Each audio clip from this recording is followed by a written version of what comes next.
ఈ ప్రభుత్వానికి హైకోర్టు మొట్టకాయలు నిన్న వేయడం జరిగింది. దేని మీద అంటే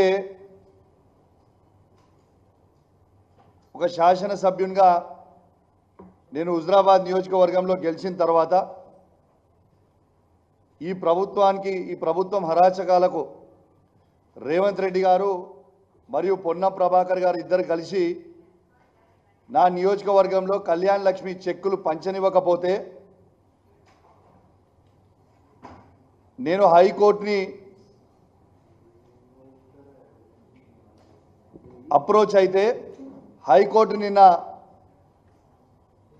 2 రోజులు ఆర్గ్యుమెంట్ తర్వాత నిన్న ఆర్డర్ పాస్ చేయడం జరిగింది. ఇవాళ క్లియర్గా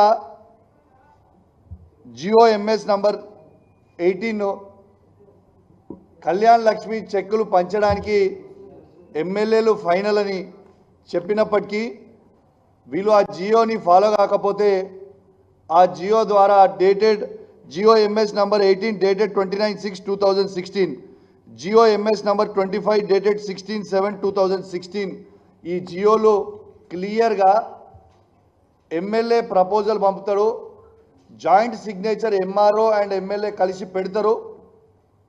పెట్టిన తర్వాత ప్రపోజల్ పంపిన తర్వాత అది శాంక్షన్ అయి వచ్చిన తర్వాత చెక్స్ని స్థానికంగా ఉన్న శాసనసభ్యుడు పంచాలని క్లియర్గా ఆ జియోలో ఉన్నప్పటికీ నన్ను రేవంత్ రెడ్డి గారి ఆదేశాల మేరకు పొన్నం ప్రభాకర్ గారు ఆడ అధికారులను ఇబ్బంది పెట్టి చెక్కులు పంపించకపోతే కోర్టుకు పోతే నిన్న కోర్టు క్లియర్ డైరెక్షన్స్ ఇచ్చింది.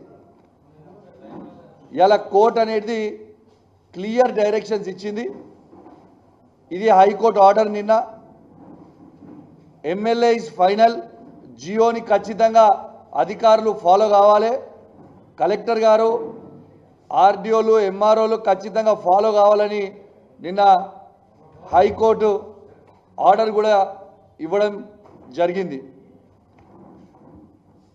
సిగ్గు లేకుండా ఈ ప్రభుత్వం కొడంగల్లో ముఖ్యమంత్రి గారి అన్నతోని చెక్కులు వంచిస్తారా అండి? ఇదేమన్నా మీ అయ్యా జాగిరి అనుకుంటారా అయింది తెలంగాణ అంటే? గెలిచిన వాళ్ళు లేరు, మర్యాద లేదు, మీ ఇష్టం ఉన్నట్టు చేస్తే సపరేట్గా చూసుకుంటా ఊకుంటాం అనుకుంటారా అయింది? ఏది శాశ్వతం కాదో అధికారులకు కూడా చెప్తా ఉన్నాం. మీరు ఇష్టం వచ్చినట్టు చేయకండి అని మేము పదే పదే చెప్తా ఉన్నాం. ఖచ్చితంగా ఎక్కడికక్కడ అడ్డుకుంటాం.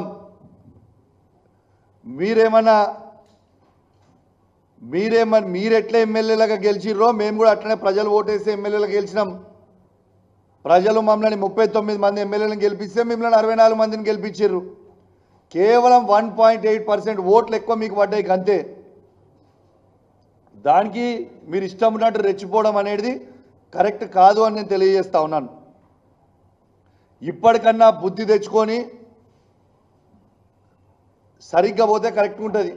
మొన్న నియోజకవర్గంలో 10 కోట్ల రూపాయల ఫండ్స్ కూడా అలాట్ చేస్తే ఆ 10 కోట్లు కూడా గెలిచిన ఎమ్మెల్యే అయ్యాడట.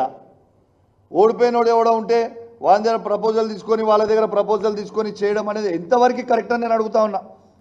ఖచ్చితంగా దాన్ని కూడా మేము పెట్టిన ప్రపోజల్స్ అనేటివి మీరు ఇవ్వకపోతే మేము ఈ BRS పార్టీలో ఉన్న 33 మంది ఎమ్మెల్యేలు అందరం కూడా ఖచ్చితంగా హైకోర్టుకి పోతాం.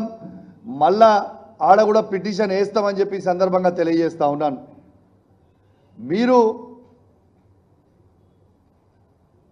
మీరు ఖచ్చితంగా రూల్స్ అనేటివి ఫాలో కావాలని నేను మరొక్కసారి కూడా అధికారులను రిక్వెస్ట్ చేస్తున్నా. దయచేసి మీతో మా పంచాయతీ కాదు, కానీ వాళ్ళ ప్రభుత్వం అనేది మిమ్మల్ని ఇబ్బంది పెడితే మీరు రూల్స్ ఫాలో కాకపోతే రేపు మీరు ఇబ్బంది పడతారు. అది ఒక్కటి మాత్రం మీరు గుర్తుపెట్టుకోండి.